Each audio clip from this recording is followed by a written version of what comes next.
Bien, là je vais vous présenter une nouvelle arme du Kobudo d'Okinawa. C'est le Tunkuwa.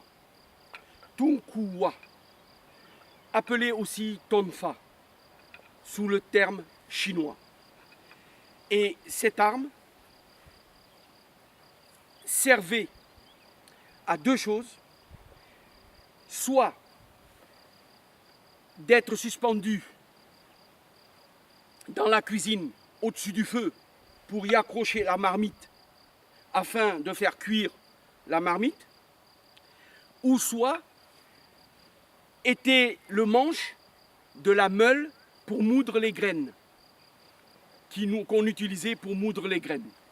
Et on peut soit retrouver ça au niveau du manche de la meule, ou soit en train d'être en support d'une marmite au niveau de la cuisine. Alors, c'est un morceau de bois avec un manche. Ça nous permet de tenir le bois et ça nous permet de l'utiliser en rotation ou en frappe, en pique. On peut frapper, pique, ou bien partir plus loin, frapper en latéral, frapper de haut en bas. On a plusieurs opportunités. Et il servait principalement à faire des blocages contre les sabres, contre les agresseurs.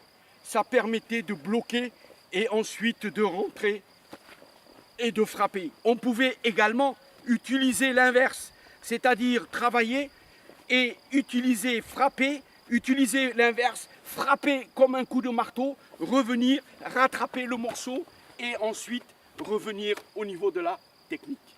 Voilà, présentation d'une arme extrêmement efficace. D'ailleurs, une petite parenthèse, la police américaine qui avait créé le Tonfa Police, le Tonfa américain qui est actuellement en France aussi, qui est arrivé en France, qui est le bâton de policier, s'est inspiré du Tonfa d'Okinawa.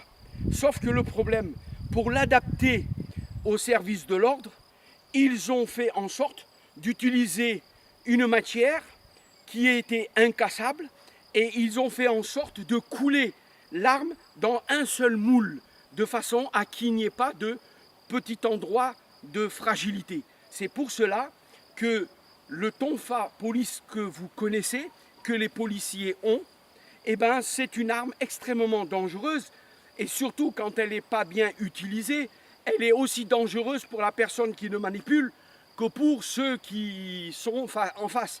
C'est pour cette raison il faut une formation vraiment spécifique au Tonfa. On ne peut pas donner un Tonfa à quelqu'un comme ça et dire voilà, frappez n'importe comment, faites n'importe comment.